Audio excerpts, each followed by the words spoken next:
注意看这个男人，为了让钢琴更好弹，居然把整台钢琴的键盘全部重新调整。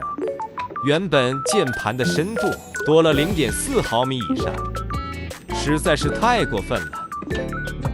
只见龟毛的老板一直调整，一直调，不知道要调到何年何月。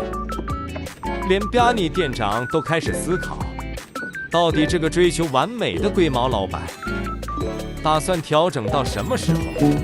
只见这个男人调整完键盘高度后还不停手，竟然接着调整键盘深度。